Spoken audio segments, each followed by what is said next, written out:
En cela, on vous dit, on va parler de, c'est l'un de deux. Dans Béboté dit, c'est-à-dire Origine, chapitre 46, au verset 12, il est dit, le sceptre divin demeurera néanmoins dans la famille de Kakéa. Kakéa, ce sont des Lévites. Donc ici, dans l'enseignement que je donne, on va entrer dans les profondeurs, on va entrer dans la réalité spirituelle. On va suivre la généalogie où Eyumès est issu, où Koudoumane, quand il descend dans le visible, quand il vient dans le visible, forcément il va emprunter un corps physique et visible, mais ce corps va forcément sortir d'une branche, d'une lignée, d'un peuple.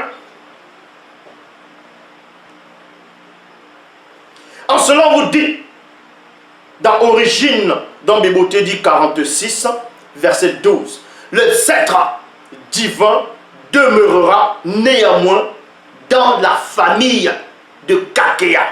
Kakéa en gros, Kakéa c'est Lévi.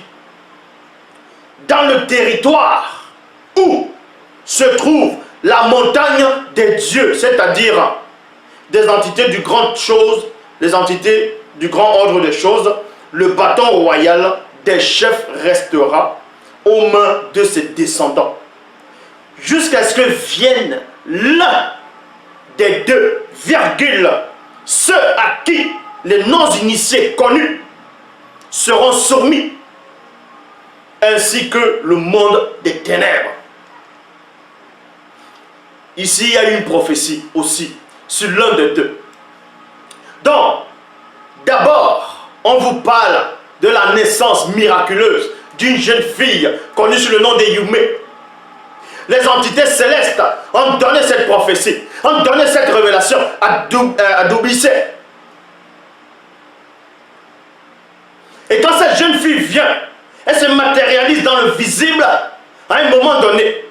Il y a une autre entité qui se manifeste, connue sous le nom de Benengoudi, qui vient aussi à son tour annoncer la naissance d'un sauveur, de l'un des deux. Et l'un des deux avait aussi été annoncé déjà par d'autres prophètes, par des entités.